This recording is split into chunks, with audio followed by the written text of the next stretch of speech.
so-called collapse of the social contract.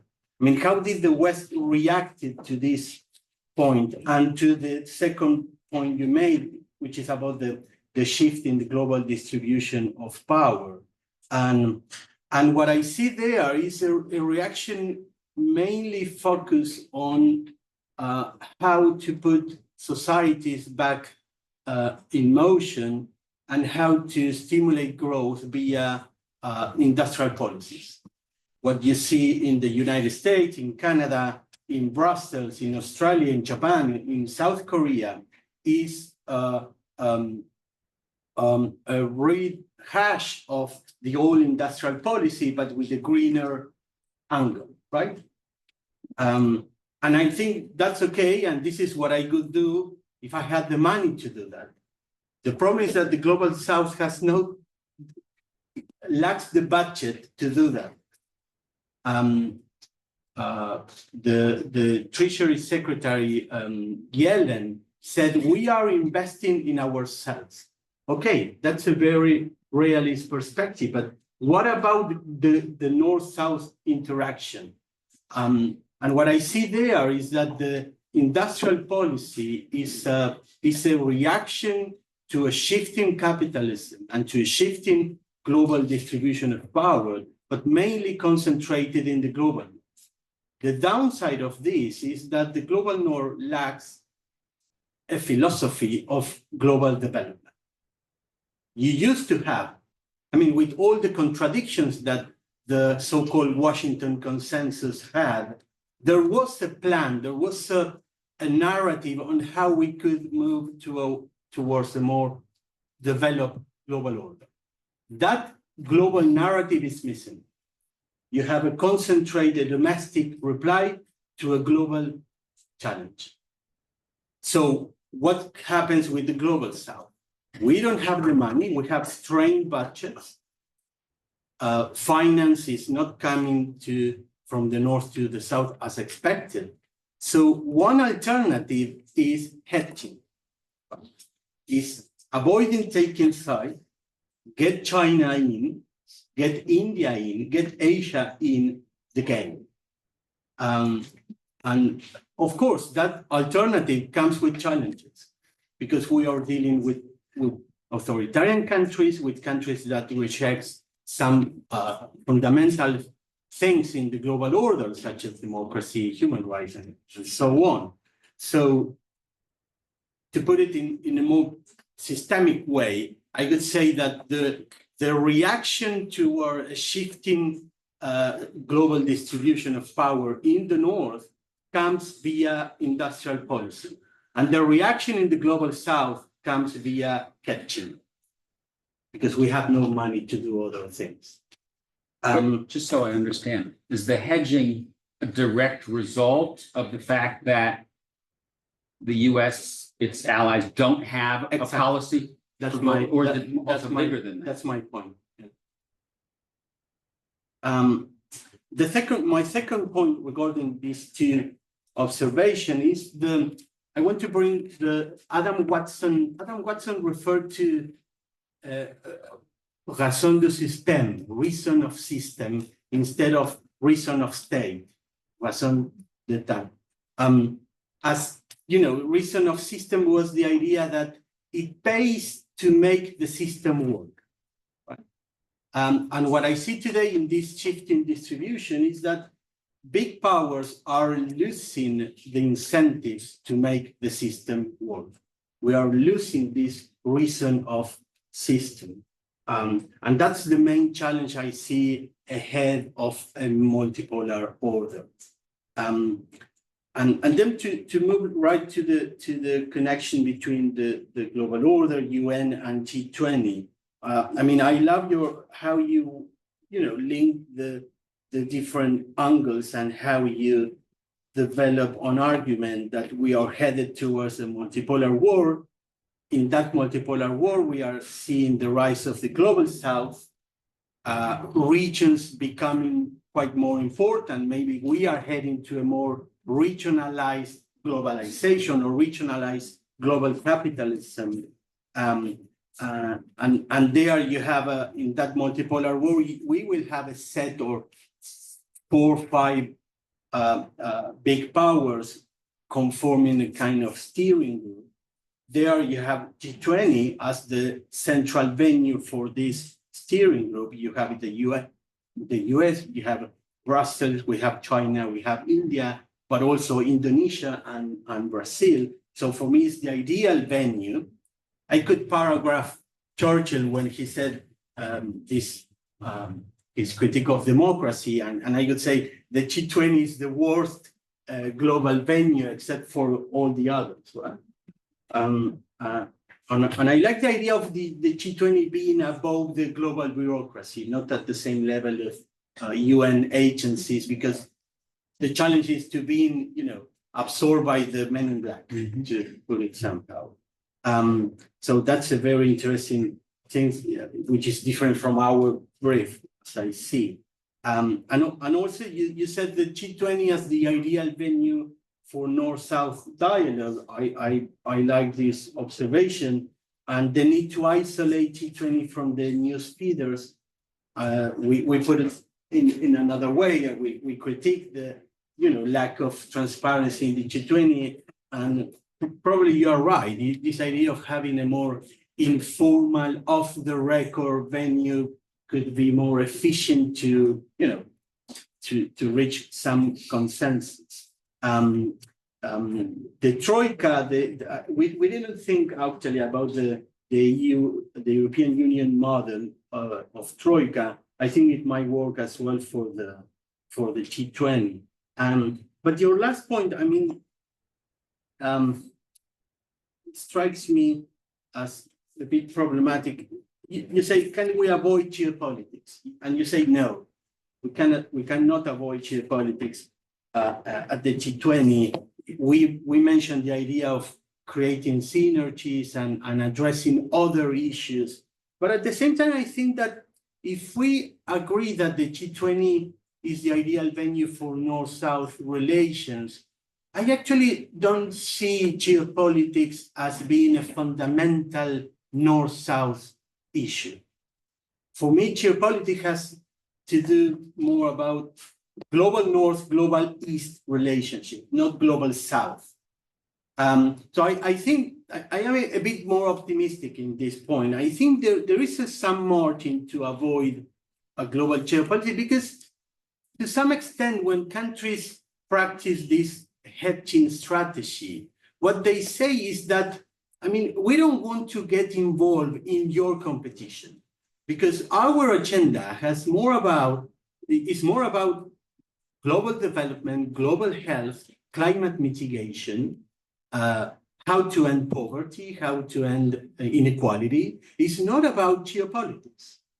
And when you look at the G20 and how Brazil and Indonesia, even South Africa, not Argentina today, probably tomorrow, I don't know, or yesterday, we are trying to address a different agenda rather than who controls lithium, right?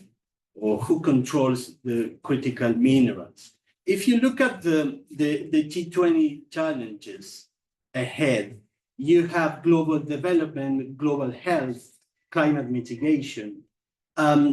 Global corporate tax is a very important issue. Artificial intelligence. These things need to be done globally. You have there coordination and collaboration problems. In these issues, as in other issues, access to finance has come under pressure. So I think there is a margin to address these issues without being intoxicated by a geopolitical mindset. G20 could ensure the functioning of global corporate tax. We could work setting standards on or agreements for voluntary carbon markets, how to promote cross-border capital flows to emerging markets, to the global south. Even discussing whether there is a viable way for taxing the super rich individuals. This is a thing that Brazil is putting forward on the agenda, and I think has nothing to do with geopolitics. Or agreeing on policies to stimulate greener economy. I think that the global community cannot afford to be distracted on these issues. Maybe it sounds a bit pie in the sky, but I think we are having a political momentum to address these challenges without being entangled in the geopolitical dimension. May I take 10 seconds? One piece of response. You can take us, you can respond, just, and then so we don't have to do it together. We can do each person at a time. Yeah, just one quick, is that on? Yeah, one quick. You convinced me. I think I misunderstood or misread the final bit. That you were sort of saying, we don't need to deal with the geopolitical issues. I agree with you that the G20 will function better if it doesn't try. It's the wrong venue. So you might just think about fine-tuning the language. Yeah. Saying, yes, the geopolitical issues are front and center. We can't not address them, but the G20 is not the right place. Then I think you're on very firm ground.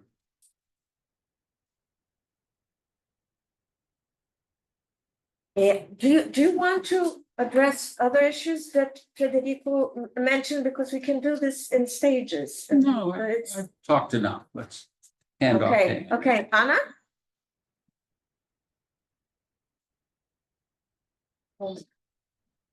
First, thank you for evaluating the policy brief, but I have more questions about the policy brief that you have maybe discussed with us. First is, I know it's difficult to foresee the future, and you said you have to see decades. But as we know, the outcome of the United States election. But how do you see the United States G20 presidency? Could it advance with Brazil, India, and South Africa United Nations reform agenda? Because, India and Brazil try to advance this in the G20. So maybe United States can bring for it to discuss the UN reform agenda. And the second is, how could a higher UN participation in G20 really contribute to a higher commitment to the agreement reached at the summit? Because the organizations, the national organizations help G20 to construct the agendas. So UN can contribute more, but to construct the agendas. So maybe. You want me to? Yes, We want to plan. Oh, okay. I think that the issue of UN reform will never go away, and as a consequence has to be tackled. When is the US the presidency of the G20? yes, after South Africa 2026. So it goes Brazil, South Africa, US? Yes. Yeah, I mean, I think that there is I can't remember what they call it, but there's a summit at this General Assembly. I remember what it's called. There's some sort of rethinking the UN. That there is Something future. Yeah, and so this issue is going to be taken up, and I think it's. I don't know that we should wait until the U.S. presidency. There are now proposals on the table. Biden has come out and supported one of them.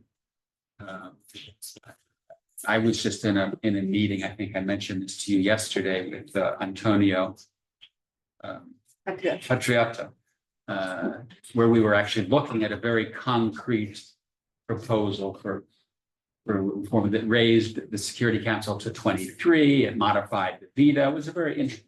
mean, it seems to me that this is something that needs to be tackled now. And I think you mentioned in your brief, Yes.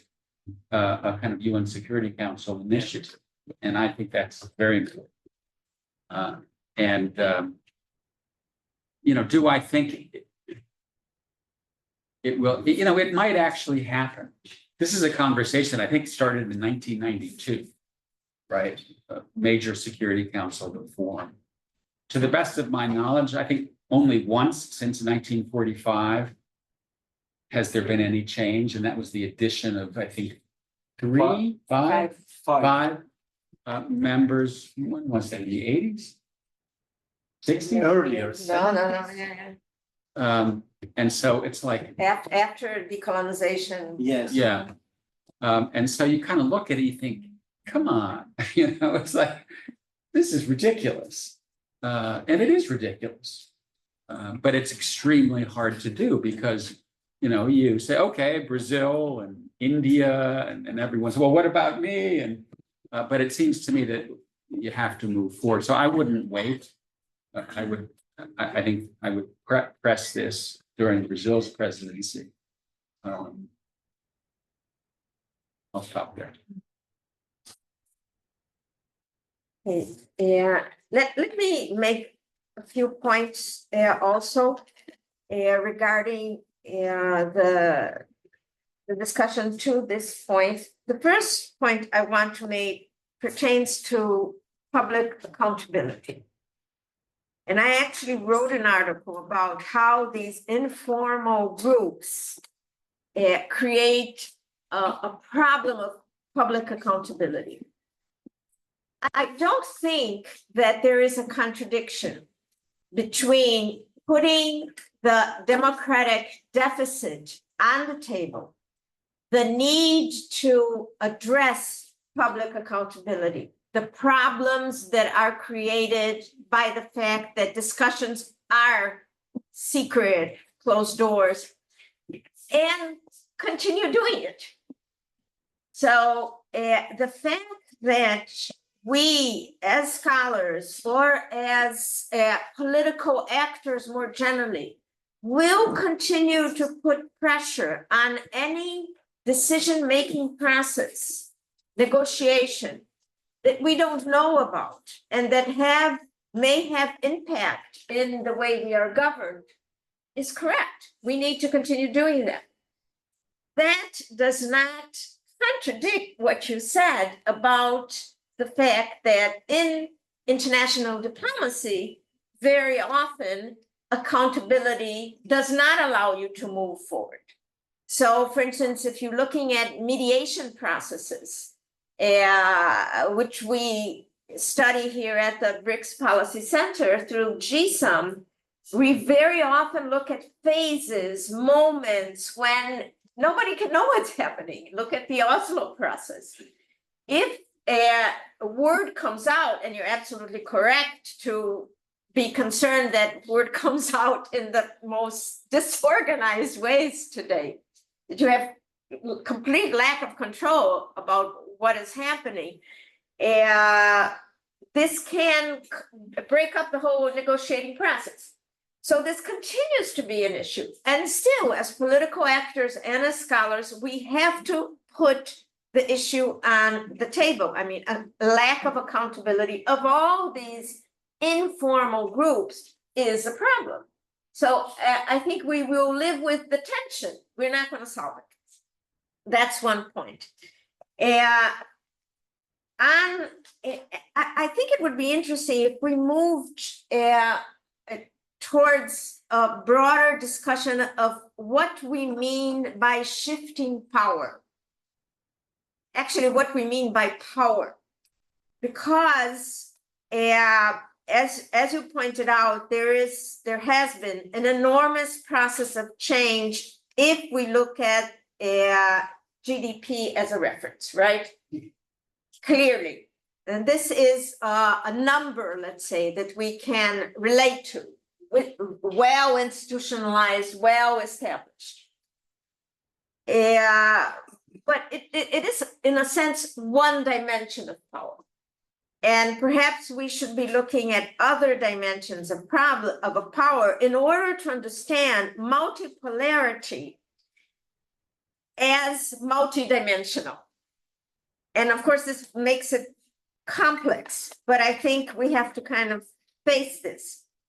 And one aspect that I think calls the attention of actors in the global South, that is in a sense related to what you were saying, Federico, but in a funny way, is how, to what measure will this process of change of the access to power resources, if you look at GDP as a reference, be compensated, or at least actors will try to compensate it with military power. And the relationship between military power and GDP is not so direct. I mean, of course, there's a strong relationship, but it's not deterministic, let's say. So what we see is that the actors in the global North, but including China and Russia, are moving towards giving more leverage and more room in relationships and in our understanding of power relationships to military resources. And in this respect, so I'm making 3 points here, right? Power understood in a more multidimensional manner. And of course, I can't get into the different dimensions that we need to include. Is GDP, is the reference to GDP a limit in our understanding of multipolarity in a more multidimensional manner? And the second point, how does the military aspect of the relationship relate to these changes?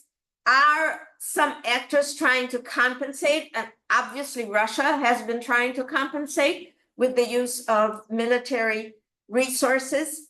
And thirdly, and related to this, how does this make our world more violent, more prone to violence?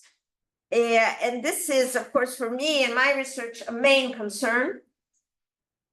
And in this regard, can institutions such as the UN system in its different parts and roles somehow contain this, somehow contain our road towards greater use of violence and military power in international relations? And in this regard, you are right, we cannot escape from geopolitics. And I think Federico is right that we have to create fora, and you obviously agreed with him, we have to create spaces where we're able to talk about our problems without this reference to military resources.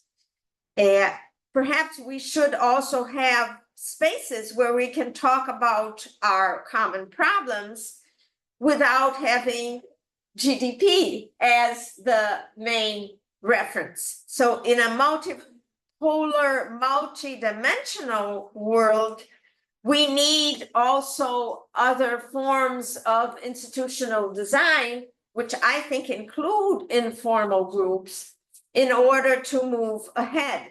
So this is so, the geometry of global governance is so varied that it is very difficult to build models for it.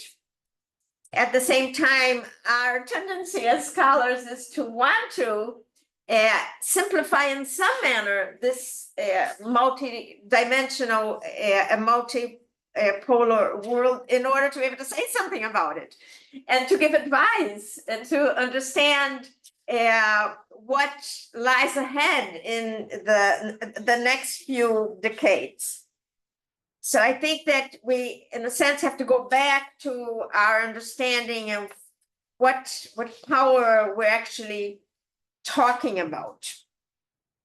on the relation between G20 and the UN, I think we do need to make changes to our wording, but we do not, and correct me if I'm wrong, Federico and Anna, I don't think we wanted to propose integration. We wanted to propose cooperation and dialogue, more cooperation, more dialogue, not integration. On the contrary, so I think we may need to make this clearer. These are, I think, the points at this moment that I would like to make. Do you wanna? Sure. On the question of public accountability, I guess in theory, I completely agree with you, and in practice, I don't. In the sense that, and this probably comes out in part from a book I wrote called How Enemies Become Friends, in which I looked at longstanding rivalries and how they end up in friendship. And one of the case studies was actually Brazil, Argentina. Yes, you see, we became friends. Yeah. Okay. And the main problem that it prevents the process from moving forward is public opposition. Because when you start down the road of talking to the bad guy, it's very politically dangerous, and you want to do it quietly. Can you imagine, let's say that Biden had a quiet conversation with Xi Jinping about, let's just put Taiwan aside and we'll figure it out down the road, and and then somehow that ended up in the media. Both of them would get killed.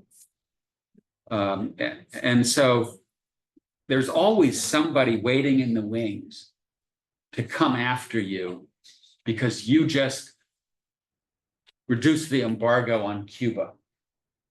You made a deal with the Iranians, and they're a bunch of theological nutwings.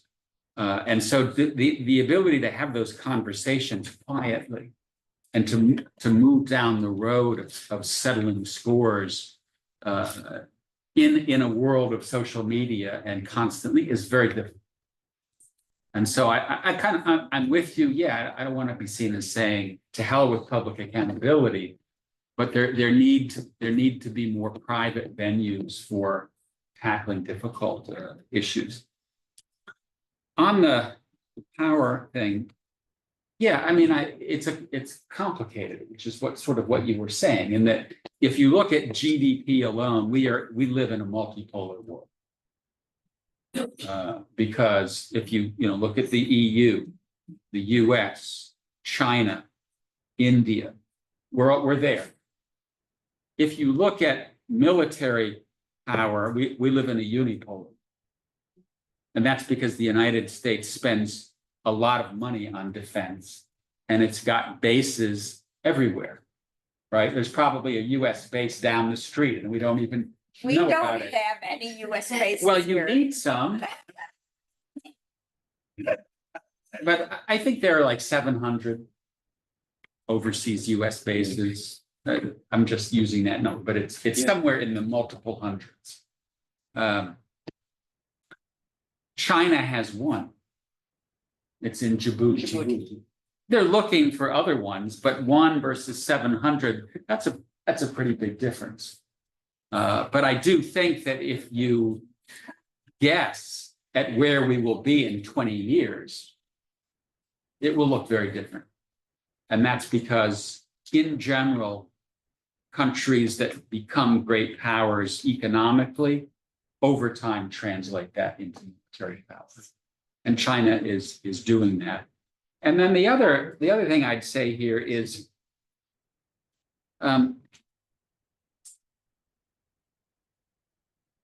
will we use that power if Trump and JD Vance are running it, right?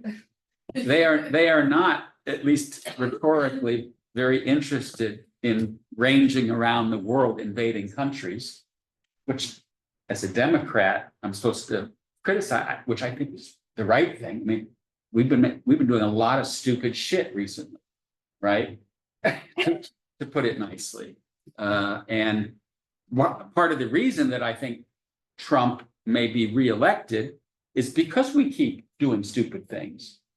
I mean, trying to turn Afghanistan and Iraq into Ohio didn't go very well. No, I don't think so. And so, you know, you have a lot of Americans who are saying, what are these nuts doing, right? Why are we sending troops all over the world and it doesn't work?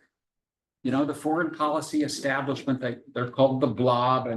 And so there really is this distrust of the Washington elite. And we may see a kind of pullback of American military power, not on spending. They'll be spending plenty of money, but they may not be sending the forces abroad.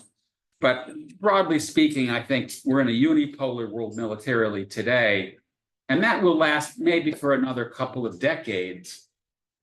But that's why I would say now is the time when the US still has that leverage to shape where we're going to be in 20 or 30 years, as opposed to what I think we're doing now, which is using that unipolar moment to stop. You just say, hey, you know, this is it. We're not going to let that happen. The final point, I think you're more of an idealist than I am. Can the UN make a real difference on the use of force and make the world a safer place? No.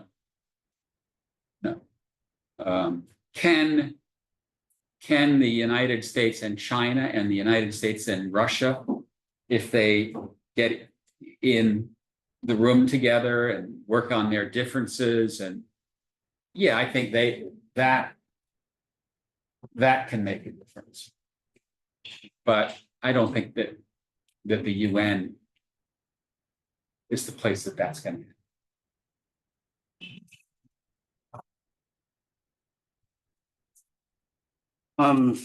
Thank you. I would like to go back to Monica's observation on power and how to think about power. We could argue about a shift of power or a shift in power, or how different conceptions of power we are witnessing today. Charles, you just mentioned, well, the US has probably 700, 800. I think an official record is 800, and the official is 500. There's a small gap in between. And on China, just one in north of Africa. But how many merchant ships China built over the last 20 years? Thousands. How many merchant ships the US built? One or two. So I think that's, for me, it's a very good indicator on different conceptions on how to build partnerships around the world. I don't think China and the US share the same idea on what power is and how power works. I did the math a few weeks ago.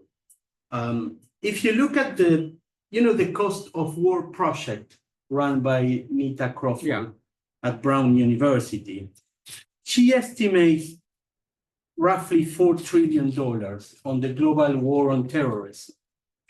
I mean, during 20 years, the US has spent about $4 trillion seeking terrorism, doing state building, regime building in Afghanistan, in Iraq, and so on and so forth. Roughly half of the $4 trillion were spent on Afghanistan only, for nothing, because the Taliban is there. Afghanistan is a collapsed state, a very fragile regime, as we all know. During the same period of time, even less, maybe half of that period of time, China started to developing the Belt and Road. And the global estimate made by the New York Times is $1 trillion. So From the beginning until now? until last year. Uh-huh. So with the quarter of money that you spent on doing a state building, China did partnership building around the global south. What is more efficient? I mean, for me, is what China did. So I think there you have the different conceptions on how to build partnerships, mainly in the global south, but via merchant ships, via ports, connectivity, infrastructure, things that China are doing in a rather efficient manner. We could criticize different negative externalities related to the Belt and Road, of course, but I think that they reflect different conceptions on how to develop partners around the world. Let me just complement this with, and I believe you will agree with me. They are working with different concepts of time. At the same time, yes. And I think, and from the point of view of the global south, of course, this makes more sense, right? It answers our demands for different forms of living, apparently at least, in a manner that makes more sense. Of course, this puts the question to all of us on what we do with democracy, right? What we do about democracy as a reference, democracy and human rights as references that these are norms that are part of the global governance architecture, right? With a whole bunch of contradictions, but they are part. And they have been thrown into this ideological dispute between Russia, China on one hand, the United States and Europe on the other hand. And in terms of what role institutions, global institutions, but also regional institutions can play regarding human rights and democracy, this is a very, very bad place to be in. And I think that is also something we need to address. And it pertains to what we were talking about in terms of power, because it pertains to soft power, if you want. How do you want to organize the relation between state and society? Who has more influence in this regard?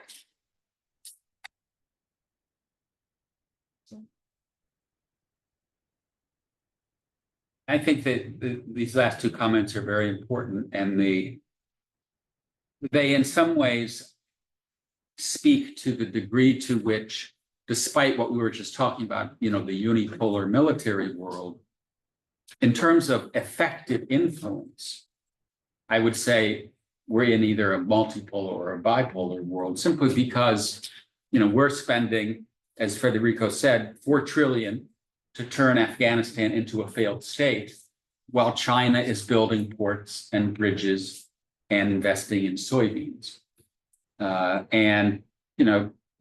Many Americans don't realize this, but 2/3 of the world now trades more with China than with the United States, right? That's a revolution in the commercial flows around the globe. And it means that in many parts of the world, and in particular in the global south, the United States is behind the curve, right? And when China shows up and they offer a highway and a port, and the United States shows up and they offer help with holding an election, who are you going to say, yes, where do I sign? And that's just the world we live in. And you're right, it is a setback. And we've seen it, particularly in Africa. There is a clear turn.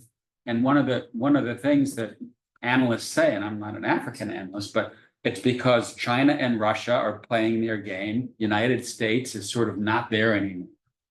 And so the pressure to continue down the path of democratic reform is gone. And I guess I'd end with just a question. Today, in Brasilia, who wields more influence, China or the United States? Anna, you can answer. I think it depends on the government, because now I think it's China, but when it was Bolsonaro, I think it's United States. But I don't know if Monica agrees with me. No, I think that it depends on the government. You're absolutely right. It depends on the theme. It depends on the social group. Yes. For the military, for instance, that are of course very influential in Brazil, it will continue to be the United States. So, and you have groups that have put pressure even on the Bolsonaro government to be friendly towards China because of economic interests, but on values do not stand with China. So it's complicated. Yeah, jump in, please. Thank you. No, going back to this issue of democracy and human rights and the situation in Africa that Charles just mentioned, I don't see China as trying to sell a single party model around the world, right? Political model, did you say? Yeah, political Right. model, a single party political model. I don't see, us trying to export Chinese style regime, political regime. But I do see China trying to sell a very solid idea that the path towards modernity does not pass through democracy. I mean, in the Western intellectual world, there was a conventional wisdom that used to say that if you go, if you want to reach modernity, first you need democracy, open society, open economy, growth, and so on. But China is saying, look my growth. Look how many people I took out from poverty into the middle class. And I did this without your Western style democracy. So for strained leaders, populist leaders, authoritarian leaders with budget, with very limited budget, I mean, China's model is a very clear option on the table. And I want to say something, other thing, I forgot. We'll come back. Yeah. What you said, your last point? What did you say? We were talking about democracy. No, democracy. Okay. I come back later. Stay tuned. So maybe now we should open to listen to all of you and then respond. Martha, please. Hi, I like a lot. Leah, how do we do about can other people hear Martha? Yeah, I can. I will talk. Precisa de microfone. Ouvir porque o ar-condicionado é desligado. Ok. Só fala pouco alto se alguém quiser aqui fazer algum exercício. I put it this Yeah. way. I like a lot all the commentaries, and I have some questions and commentaries about the talks. The first one is something that I'm thinking in the last time. It's about sometimes you see Brazil, for example, and Lula especially, in a very pragmatic way, because Brazil is not taking sides. It emphasizes that you are not dealing with another Cold War. So in a very pragmatic way, so having commercial relations with Russia and dealing with China and the United States. So in a very realistic way to use the theory of international relations, but at the same way, as Frederico said, you have all these kind of values or a normative dimension that in some way remember a lot of the no-aligned movement. I have been in several BRICS summits, for example, and people today are rescuing Bandung, for example. They are talking about the narrative of Bandung. So, and the new international economic order, for example, that is doing like 50 years now. So, and lots of the proposals of the G20 of tax, the super rich and transfer of technology have to do in some way with this kind of demand of redistributive justice, for example. So in each way, in fact, it is something that I'm thinking today. In each way, it's very realistic, or in some way there is also some kind of normative dimension of values of the global south, etc.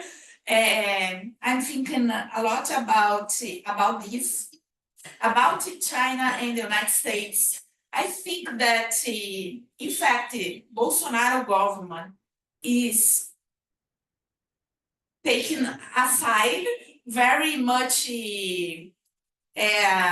connected with the United States. But even Bolsonaro went to Russia before the war, for example. But in some way, the foreign minister, because during the pandemic, he started to use a hate speech against China. And then Bolsonaro realized that it's our main trade partner, and the electoral basis of Bolsonaro is the agro business here that depends on China. So it's why Bolsonaro maintain Brazil. Quiet down. In the BRICS, for example, because adopt, of course, a low-profile BRICS, very pragmatic. And I think that the PT, the party of Lula, is much more engaged in a more political BRICS that in some way is very normative also. And not only pragmatic. Of course, Brazil now has a relation with the United States with the Democrats. Brazil and the United States have attempted of coup as the United States. So it's important to have this alliance in terms of democracy, but also trying to say that the world is not divided as in the Cold War between democracy and authoritarian regimes, and seeing, for example, as Frederico said, modernization in a different way that in some way did not, like Rostow, for example, did not follow Rostow, or the idea of in some way erase the past. But what China, for example, is trying to construct is the idea of rescuing civilization. When I went to China, it's very symbolic, because during the morning, I went to a museum of the civilization, and during the afternoon, it's like a fair of technology. Like I read this like connecting the past and the future, and bringing an alternative modernity in some way. And in some way, the question also, I'm thinking a lot, who is the United States, and who has the interest to describe this moment as a Cold War? Do you think that is more the Democratic Party or the Republic one? I'm thinking, because in some way, Biden is also dividing the world between democracy and authoritarian. And Yes. so sometimes I think that Biden has more interest in this kind of division. I don't know, it's a question. And also, I agree with the G20. In fact, you have many discussions now if the G20 will substitute the United Nations or not. In fact, Brazil is trying to say that G20 does not substitute, and that is important to, in some way, move the discussions of the G20 to the United Nations and to the General Assembly of the United Nations. But I agree that in some way Brazil puts lots of emphasis in the G20 because historical, Brazil did have this identity of being a bridge between the North and the South. And this role Brazil can play in the G20 is in the case of debt, for example, of African states, since there is the creditors and the ones that the African Union, for example, he can do this kind of thing. It's why I think that Brazil, in the first meeting of foreign affairs minister, he put it, everybody said, don't bring geopolitical issues to the G20. In the first meeting, Brazil started to talking about geopolitical, about Ukraine war, things that he cannot talk in the BRICS because Russia is there. And so trying to say, look at the paralysis of the multilateralism. So you have to reform the United Nations to deal with Ukraine, to the Middle East war and all these kind of things. And in the next day, lots of journalists of China, why Brazil put the geopolitical questions in this agenda of the G20? And I think that is because Brazil, in some way, wants to reform, of course, the Security Council and have some voice and probably if it can better power there, but also because he thinks that he can do this connection not only between North and South, but also between West and East, for example, through the G20. So I think the G20 has a potential for Brazil in this sense. I don't know. Maybe someone else would like to make a comment, please. Good morning, my name is Leon Farias. We saw, and I was approving in the market, but I'm not start, but I don't start it yet. I saw some comments about the informal groups, and I would like to know how they contribute to G20, and if they become formal groups, how will do their accountability? Anyone else would like to make any comments?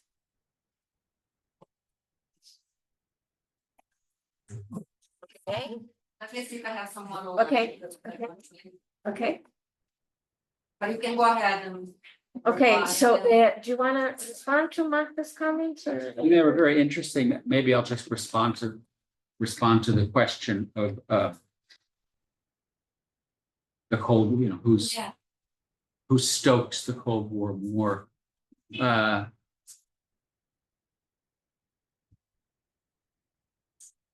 There's plenty of responsibility to go around in the sense that there's there's very little bipartisanship in the United States, almost none.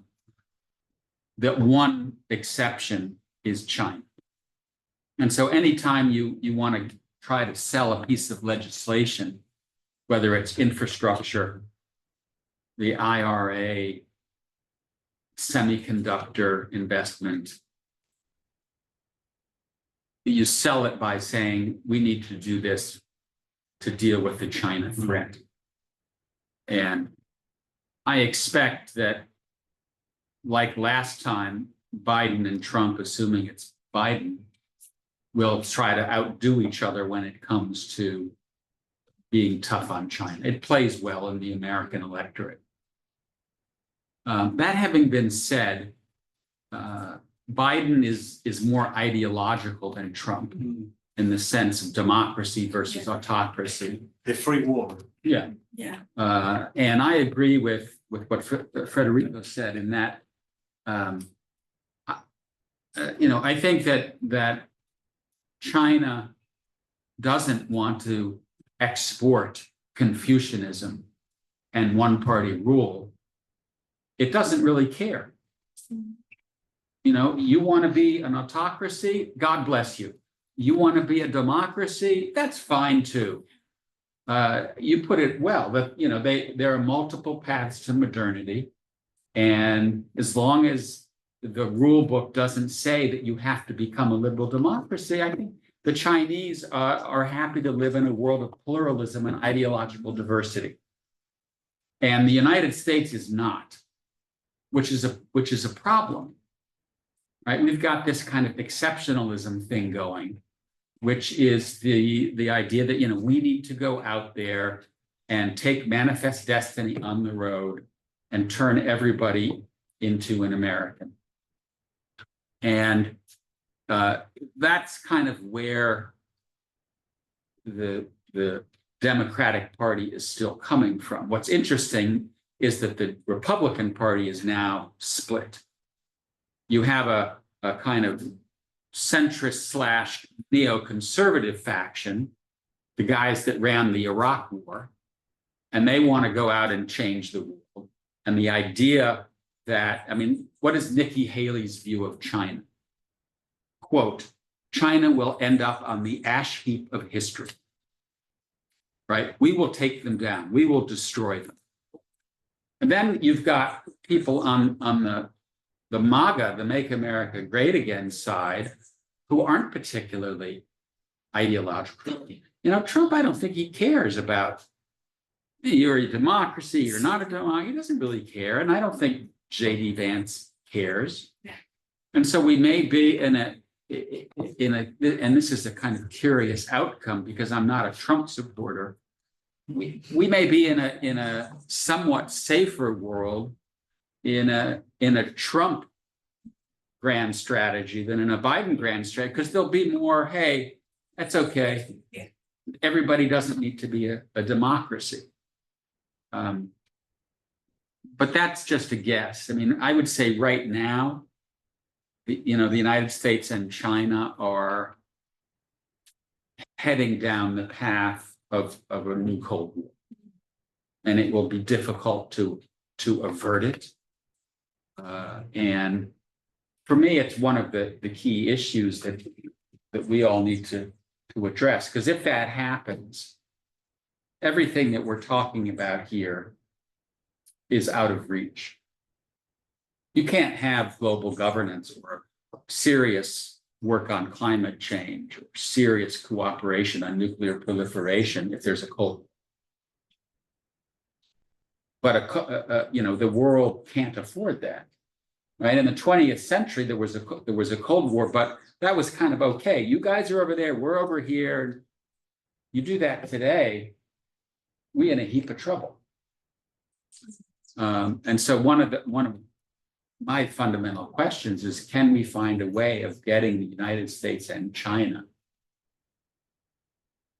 to move in a better direction?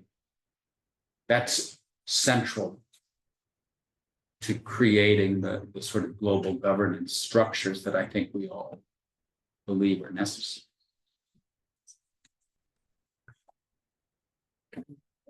Yeah, Martha, you mentioned this, the Brazil standpoint regarding geopolitics and trying to avoid bringing geopolitics to the table of G20.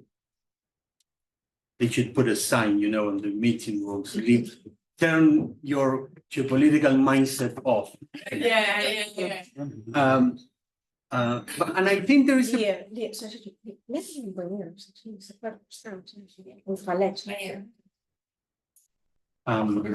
I agree with you, and I could do that. But at the same time, this is me getting a bit picky about Brazil, sorry. But I think there is a little problem here because Brazil itself has its own geopolitical agenda. It is not that Brazil lacks a geopolitical vision. Of course, Brazil is about development. Brazil's foreign policy, mainly with Lula, is about development. It's about modernization. It's about climate mitigation and so on. But at the same time, the Security Council reform is a very Brazilian thing. Yeah. And that is geopolitics. If that is not geopolitics, what's that, right? So, that becomes a bit tricky for me when it comes to say, okay, leave geopolitics behind, unless we discuss Security Council reform, right? And the other thing regarding China is that when I see China involvement in the region, and I'm thinking mainly on Brazil, Argentina, the big countries, Colombia, Chile, and so on. China is doing three things with the region.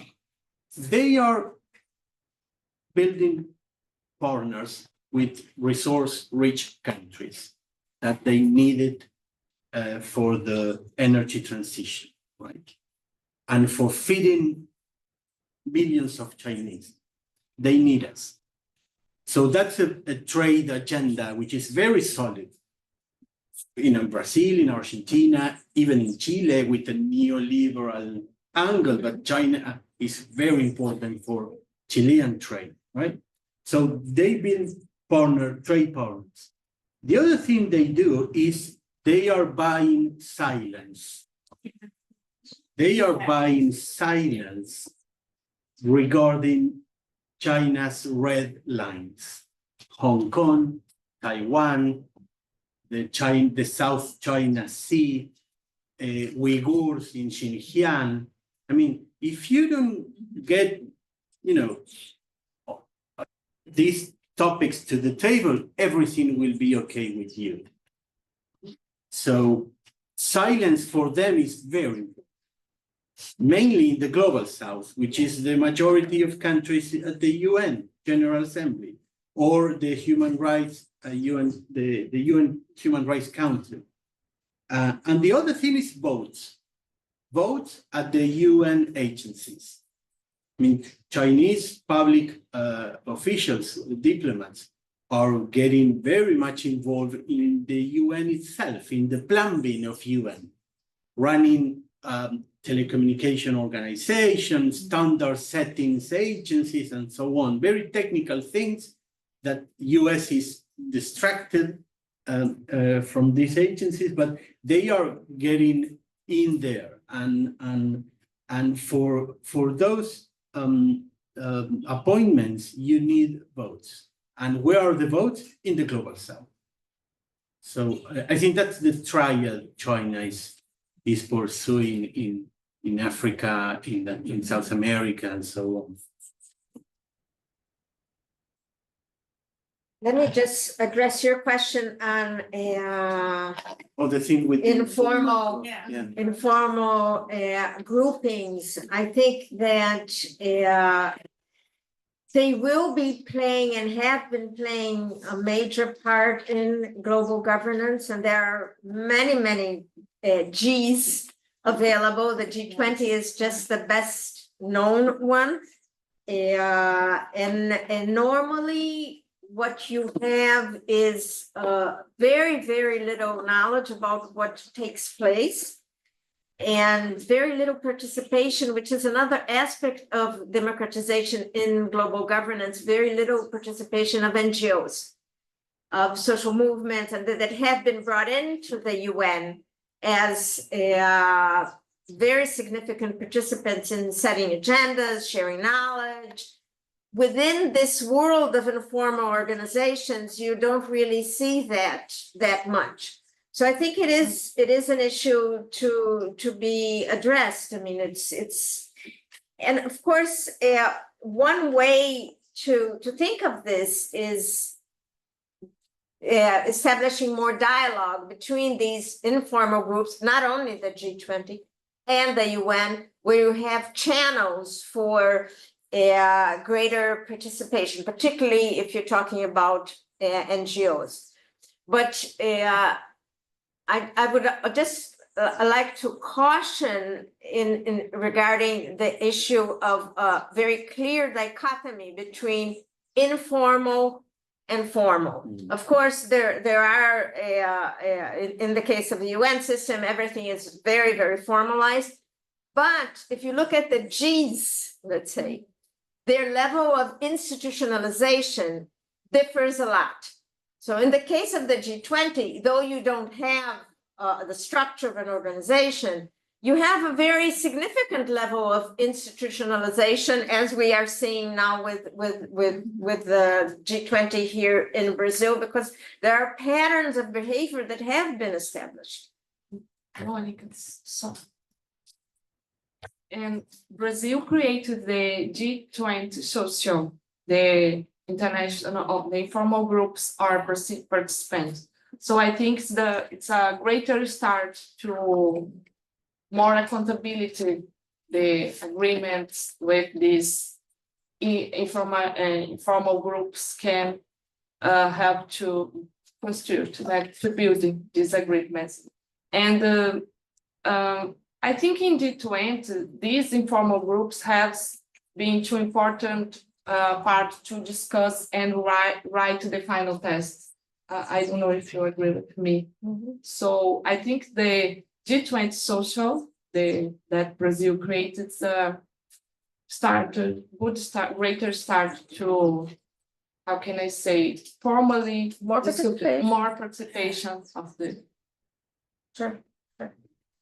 My best guess is that we'll see a proliferation of small groups, and that it's in some ways where the most significant advances in global governance will come. And I think that's because the formality that Monica just mentioned, it has assets, but also downsides, because it creates rules, bureaucracies, decision-making structures that make consensus difficult to get to. And so I'm guessing that we're going to, if you look out at the world right now and you say, what are some of the most effective groupings? Who's been doing the heavy lifting? Well, in Gaza, it's this informal group of US, Qatar, Egypt, Israel. If there were to be a peace agreement in Ukraine, it's not going to come out of the UN. It's going to come out of some ad hoc group of the US, Russia, Ukraine, the EU, and maybe China. And so I see this kind of world in which you see these kinds of groupings as key venues. The one additional thought is that it builds on something that Monica said. Let's say you put together a small group on climate, or you put together a small group on AI. You would want to put in that group, if it's, let's say, AI, Microsoft and Google and OpenAI. You would want their CEOs at the table. You can do that if you create an ad hoc group. If you use a formal structure where states are the players, it's more complicated. And so I think that the small group model has the advantage of bringing in companies, NGOs. You know, if let's say you're having a discussion about climate, you want the CEO of ExxonMobil there because they're huge players. You look puzzled. No, I Oh, agree, okay. I agree, I agree. It's just what you said reminded me of our disagreement about the UN. And about institutions more generally.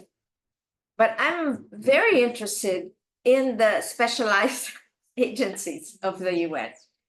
And this whole enormous system that is creating rules and norms all the time. And I think there is, first, I think there is room for a functionalist argument that they put together actors, as you were saying, because that's what it reminded me. I mean, they put together in many different forms actors that are not states, that come and take part in the discussions on how you generate norms on the work environment, on the internet, or, you know, and measurements, whatever. And this process from down up plays a role, even if, and when you look at, and this is the research we have to do on it, is, and when you look at when these groups come in and sit together, informal groups, what has been fed to their discourse by the UN system? And we have to do the research, right? We have to look at what is being discussed. That was actually knowledge that was created within the UN system, norms that were discussed and stabilized within the UN system that then come up in the context of these discussions. So it's not either or, it's just and I think that, and disagreeing with something you said earlier, I think that even in the sphere of the use of violence, there is room for creating limits, not for solving world peace, not for dealing with the negotiations that I agree with you have to take place with major powers in the room, and not necessarily with our knowledge that the room is there, wherever, but the process that takes place within the UN system on arms control and disarmament, on humanitarian law, on peace building, they feed into this broader discussion. There isn't a wall between this world of trying to deal with violence within the UN and trying to deal with violence in a discussion between the leaders of major powers. That's my only point. More issue question. You're allowed to ask a question on Gaza. You know, are you really allowed to ask later? Okay. Any other questions? Leah, do we have questions from the? I actually have a good public line, but They're silent. They're silent. Okay. You could call on somebody and put them on the spot. Yeah, I technically have a question. Yeah, I can't see you because this thing is between us. Please, introduce yourself before. Yes. Sure. please. Hi, everyone. I'm Isabel. I'm coming from the German consulate there today. I'm doing an internship there at the moment, and I'm very happy to be here. Thank you for the comments before. It was quite interesting. I wanted to talk on Monica speaking about the multi-dimensions of power, because we're speaking here today about a shift in the global distribution of power, and I wanted to ask if you also see a shift in the kinds of power that are relevant at this point. You spoke about GDP, you spoke about military power. Could you expand a bit more on those points about the multi-dimensions of power and how that is relevant right now?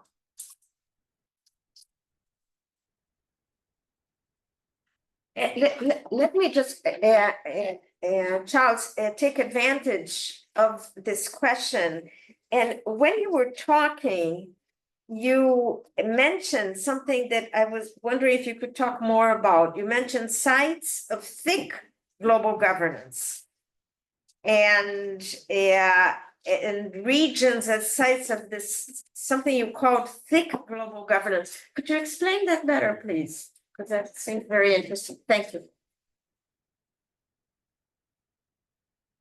To your question, Isabel, I think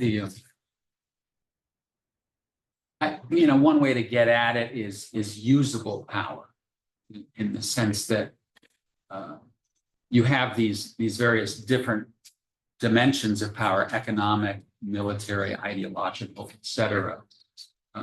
And we then have to ask, what do they get you? What do they buy you? And one of the reasons that I was interested to know kind of who has more influence here, is it China or the United States, is trying to gauge, the usable nature of Chinese foreign. And my hunch is in many parts of the global South, China has more influence, despite the fact that the US has unquestioned military predominance, just because on a day-to-day political basis, China's delivering things that are more meaningful to the governments in question.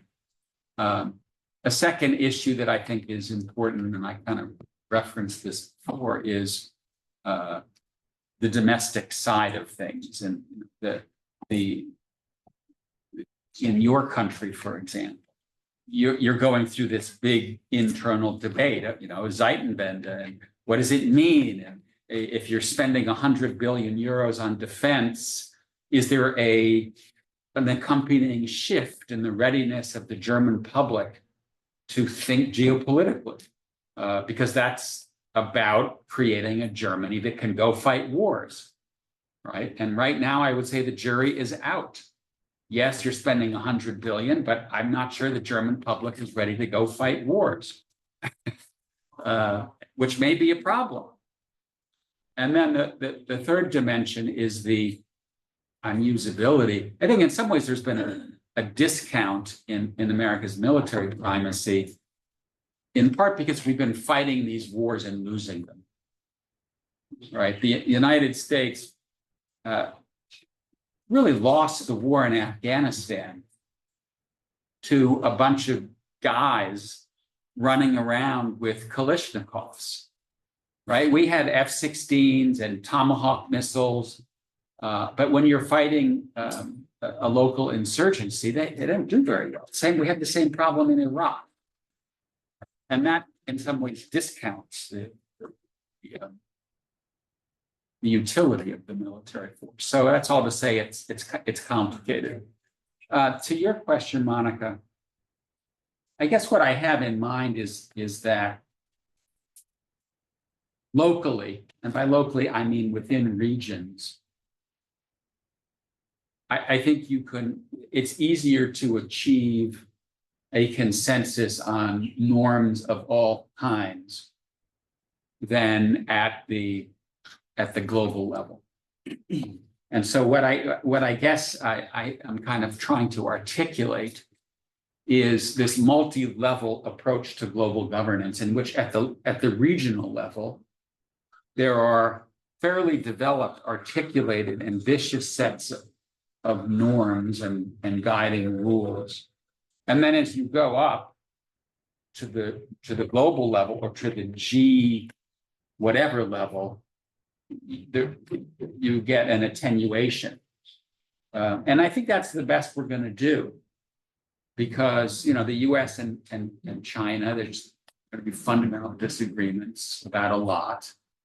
But that shouldn't stop the African Union or the Gulf Cooperation Council or ASEAN or various institutions in Latin America from developing more ambitious, more articulated governing rules. Okay.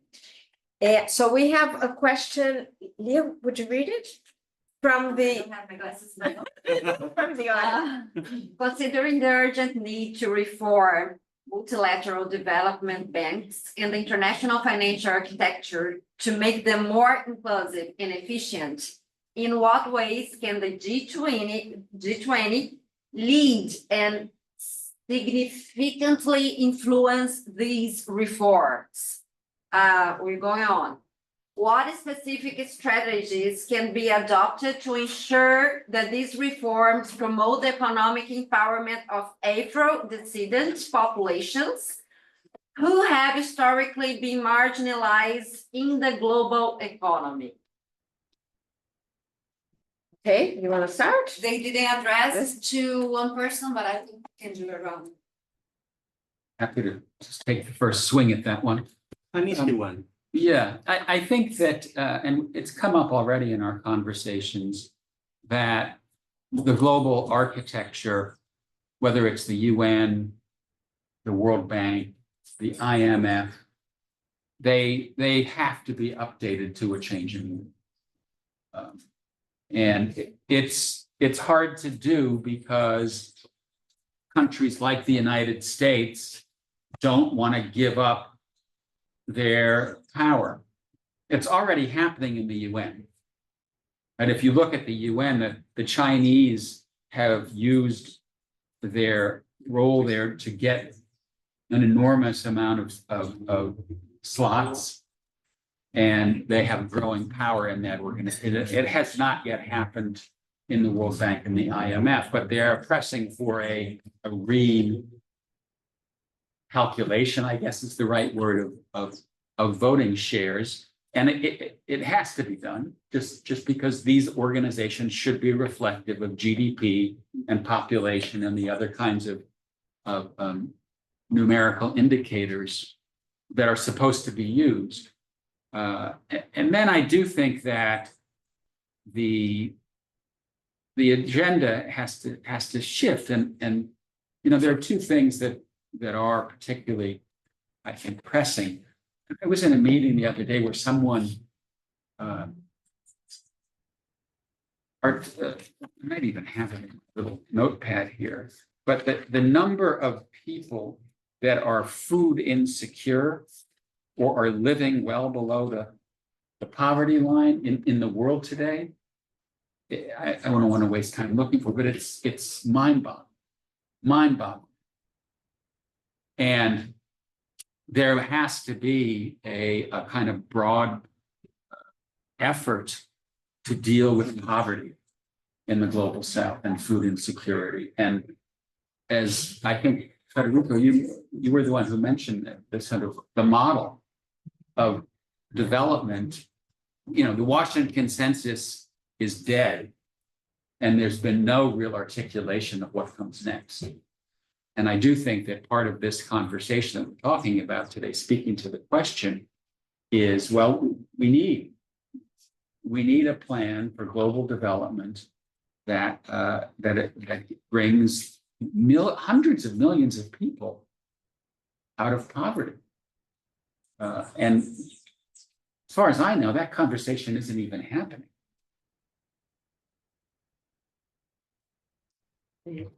You want to address the question? I have some very rough mixed ideas on this issue. I'm not an expert, but what I do see over the last few years, and this is just something very new, I think, there is a sort of new way of seeing how do we get money for development, for the global south. Where does money come from? And we used to have this idea of rich states funding multilateral development banks, and banks funding emerging economies, global south, developing countries, and so on. And what I see today is a new idea regarding the fair share that big corporations and super rich individuals have to pay. For me, that's quite new. Esther Duflo is working on this. Gabriel Zuckman has been doing some work even for the G20. I think he was presenting a report on taxation for super rich and for global corporations in the finance minister meeting at the G20 at the February or March this year. And I think there is a very interesting angle on how to fund developing countries, on how to get money for climate adaptation and climate mitigation, because there is a sense, a global revulsion against corporations for not paying their share. I have the numbers here. Gabriel Zuckman says that if we tax 2% to 3,000 billionaires, we could get $250 billion. That's a lot of money. Only for taxing 2% on 3,000 guys, mostly men, I suppose. Today, the tax rate, the effective tax rate is 0.3%. It's nothing. I am paying more taxes than these guys. And I don't think it's fair. How much would it produce? Could you repeat that number? $250 billion. Just taxing 2% to 3,000 billions. And I think that there is this is experimental thoughts going on, but they are, taking strength within informal discussion at the global development banks.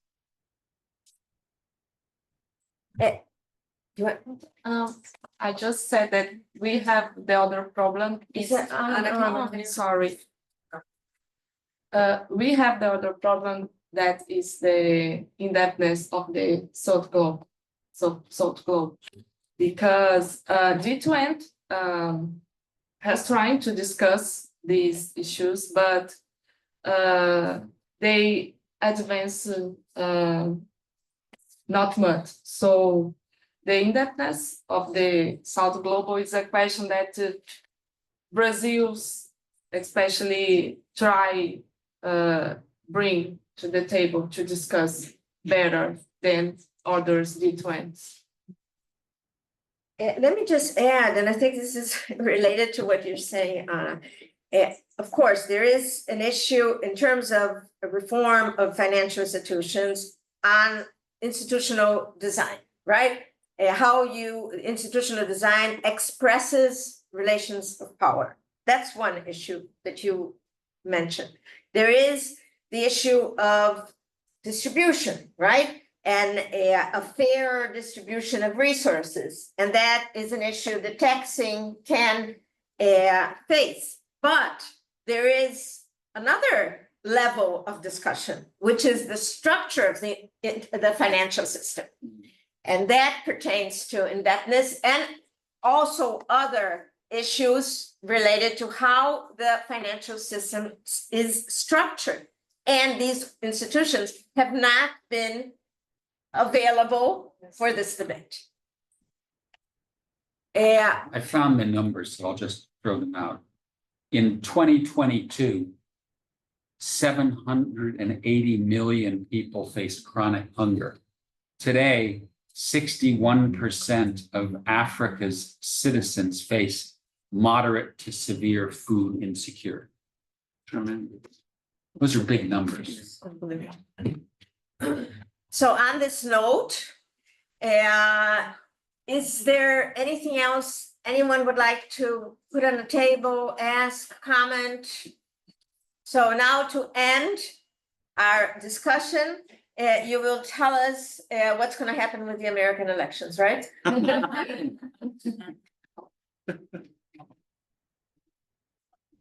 Now, just to correct the record, because I said at the beginning that I don't like Republicans. That's not true. I do like some Republicans. Okay. And I do think that United States has lost some essential civic discourse. It's hard to come by just a reasoned conversation across ideological lines, which I have to say makes my country feel unrecognizable. That's not the United States I'm used to. I was born and raised in Wisconsin, which some of you may not know is sort of right in the middle of the country, underneath Canada, and it's mostly populated by cows. And we talk about football, the Green Bay Packers and the Wisconsin Badgers, and it was a very kind of nice place to grow up. And I haven't lived there for a while, but now when I read about it, it's like ground central for red-blue animosity. And it comes back to what I said earlier, in the sense that when I went as a boy to small towns, Oshkosh, Racine, different places, they were prosperous small towns with little factories and thriving main streets. And if you go to them today, they're mostly dead because the factories closed down.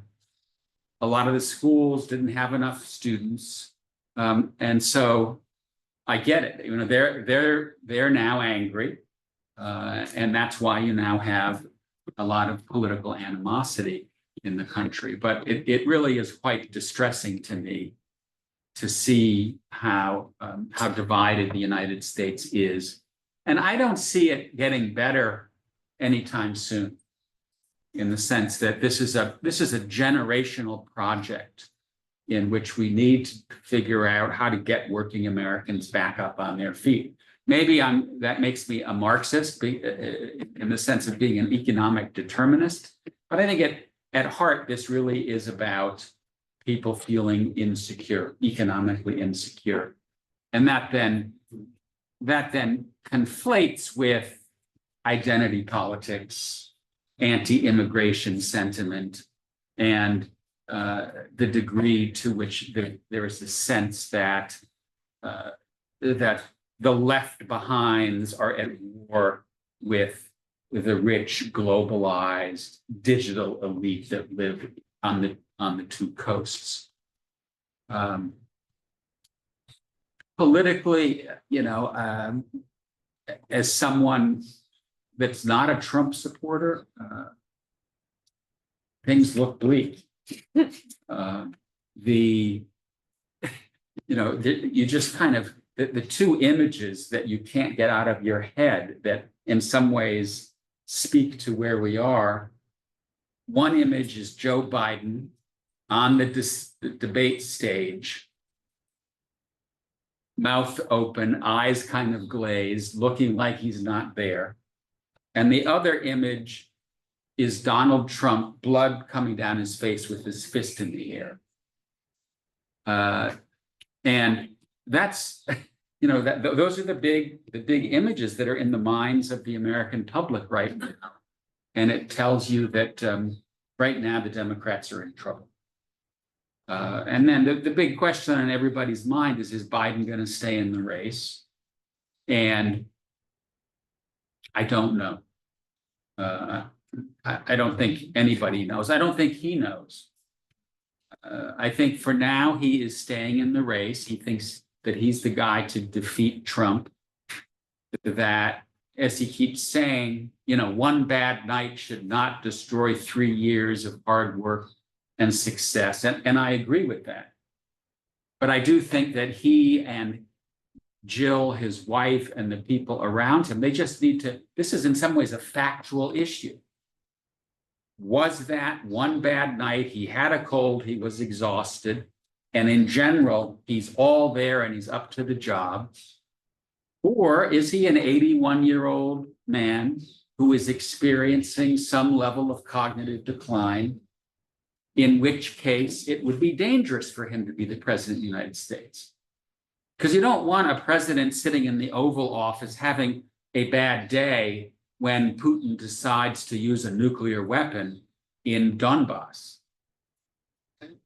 right? You don't want that. And so in some ways, I feel like it's, you know, it's up to the Biden family and Steve Ricchetti and, you know, Tom Donilon and these guys, they see him every day. They're with him every day. They know, is he in good shape or is he not in good shape? And I think that the decision about whether he stays in the race should turn on that. Because if that was just a bad night, then I'm ready to support him.